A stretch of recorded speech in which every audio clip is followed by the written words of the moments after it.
Students, myself Dr. Deepti Lohani, and I'm lecturer in Government PG College, Kapkot Bageshwar. तो आज हम बात करेंगे उत्तर प्रदेश की चिकन कशीदाकारी के बारे में। ये बहुत ही पुरानी कशीदाकारी है जिसके बारे में आज मैं आपको बताऊंगी। तो शुरू करते हैं आज का टॉपिक। चिकन कशीदाकारी की शुरुआत लखनऊ से हुई है, लेकिन इसके पुराने अभिलेखों से पता चलता है कि यह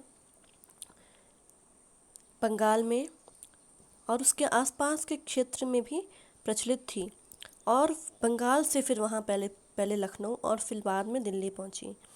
महाराजा हर्ष जो भारत के महाराज थे, उनके बारे में यह अभिलेख मिलता है, मतलब किसी लेखक ने लिखा है कि जब कढ़ाई किए हुए बारीक कपड़ों के वस्त्र पहनते थे जिनमें हंसों की डिज़ाइनें बनी होती थीं।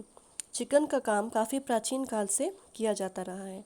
श्रीमती कमला देवी चट्टोपाध्याय के अनुसार यह चित्रकला मुग़ल बादशाह जहांगीर की पत्नी नूरजहां द्वारा शुरू की गई थी। इस शिल्पकला की प्रेरणा वही हो सकती हैं। चिकन कशीदाकारी की उत्पत्ति के बारे में कारीगरों द्वारा दो कहानियाँ कही जाती हैं। एक दंतकथा के अनुसार लगभग 200 वर्ष पूर्व चिकनकारी का एक प्रसिद्ध कारीगर जिसका नाम फैज़ खां था, गर्मी के मौसम में इस कारीगर के अनुसार एक यात्री गर्मी के मौसम में उसके उस्ताद मोहम्मद शेर खां के गांव से गुजरा। उस्ताद का मकान लखनऊ के पास के गांव में था और वो किसान थे। उस यात्री ने उस्ताद से पानी मांगा। उस्ताद ने उस यात्री को से अपने घर पर ठहरने की प्रार्थना की। वह यात्री उस्ताद की आतिथ्य यानी मेहमान नवाजी से इतना अधिक खुश हुआ कि उसने उस्ताद मोहम्मद शेर खां को एक ऐसी कला सिखाने का प्रस्ताव किया जिससे वह कभी भूखा ना मरे। उस्ताद ने बड़ी खुशी से यात्री का प्रस्ताव स्वीकार कर लिया। इसके बाद उस यात्री ने उस्ताद को चिकन की कशीदाकारी सिखाई और उस्ताद ने उस कशीदाकारी में जल्दी ही दक्षता प्राप्त कर ली, मतलब बहुत ही जल्दी वो सीख गए उस कशीदाकारी को। इसके बाद वह यात्री गायब हो गया। चिकनकारों का विश्वास है कि वह यात्री ईश्वर का भेजा हुआ फरिश्ता ही था। एक और दंत कथा है, उसके अनुसार लखनऊ में चिकनकारी की शुरुआत 19वीं शताब्दी में अवध के दरबार से हुई। मुर्शिदाबाद की राजकुमारी का विवाह अवध के नवाब के साथ हुआ था। इस राजकुमारी ने नवाब के लिए कशीदाकारी से एक टोपी तैयार की जो मलमल के बारीक कपड़े की थी और उस पर सूती धागे से कढ़ाई की हुई थी। जब यह टोपी तैयार हुई तो नवाब को पेश की गई। इससे नवाब की अन्य बेगमों में भी बड़ी प्रतिस्पर्धा हुई और उन्होंने भी इस कला को सीखने का प्रयास किया।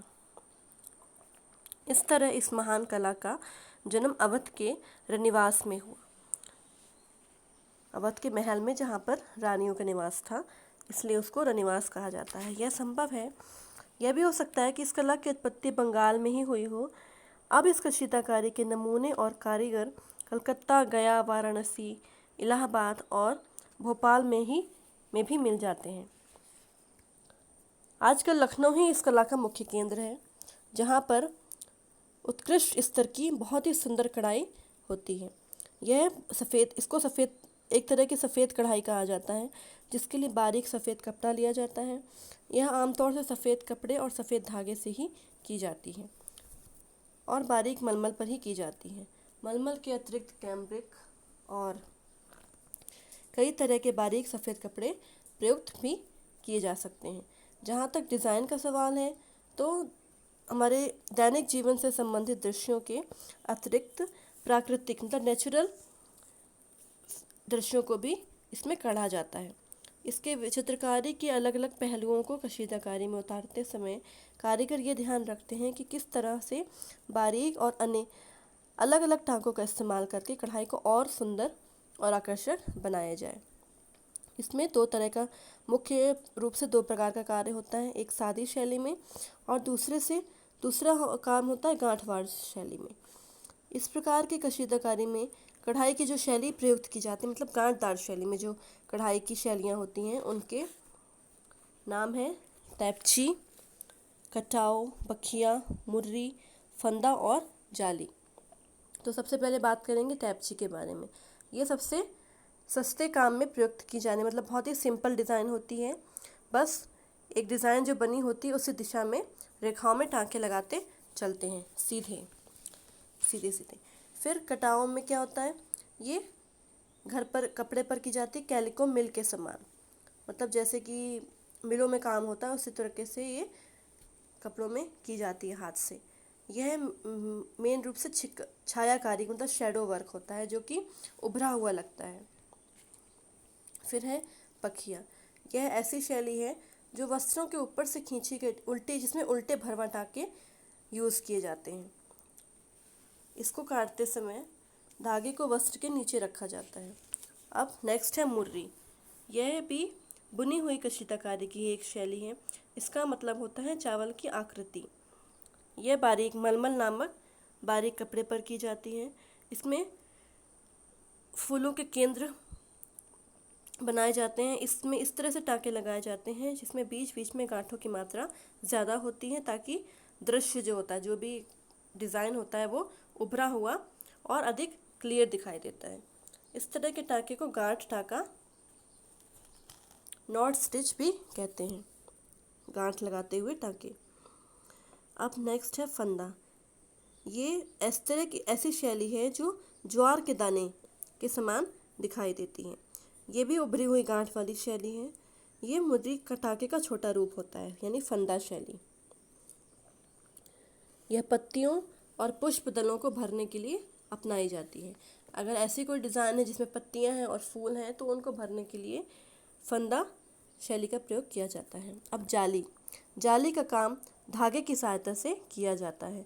सामान्य रूप से वस्त्र को छोटे छोटे पहले छेदों के रूप में बना लिया जाता है, फिर उन छेदों में उपयुक्त कांच टाँके की सहायता से कढ़ाई की जाती है। इसमें कांच टाँके का प्रयोग किया जाता है जाली शैली में। इस शैली की कशीदाकारी पर पश्चिमी या यूरोपीय प्रभाव भी पड़ा है।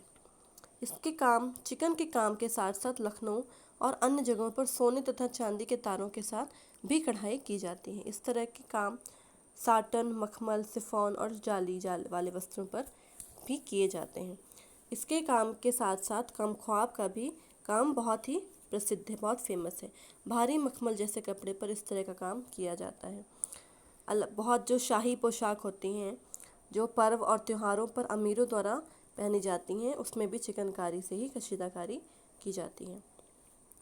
गंगा के मैदान में बहुत प्राचीन काल से साड़ी के बॉर्डर पर, चोली ब्लाउज पर, कुर्ता, टोपी, रुमालों पर इस तरह की कशीदाकारी बहुत प्राचीन समय से करी जाती रही है।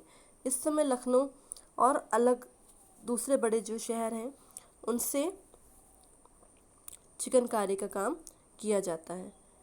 इसमें आदमी और औरत दोनों ही इस तरह का काम करते हैं और औद्योगिक क्षेत्र में ज़्यादातर पुरुष ही आपको पुरुष कारीगर ही मिलेंगे, लेकिन और क्षेत्रों में महिला कारीगर ही प्रमुख हैं। रामपुर में पुष्पों के डिज़ाइन का इस्तेमाल करके जो चिकनकारी का काम होता है उसे फूल पत्ती का काम कहते हैं। यह भी बारीक मलमल पर ही किया जाता है। अधिकतर सफ़ेद मलमल के कुर्ते और टोपियों को इस विधि से काढ़ा जाता है।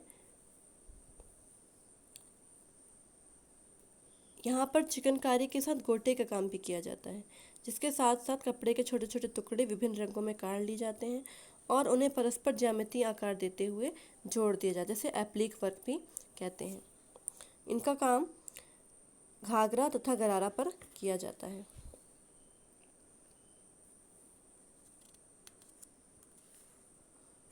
तो ये हो गई आपकी उत्तर प्रदेश की चिकनकारी और इसका प्राचीन इतिहास। तो दोस्तों, आपको ये वीडियो कैसा लगा ये कमेंट बॉक्स में प्लीज़ आप ज़रूर बताएंगे। अगर कोई भी ऐसी प्रॉब्लम है, कोई दिक्कत है तो वो भी कमेंट बॉक्स में बता सकते हैं। Thank you.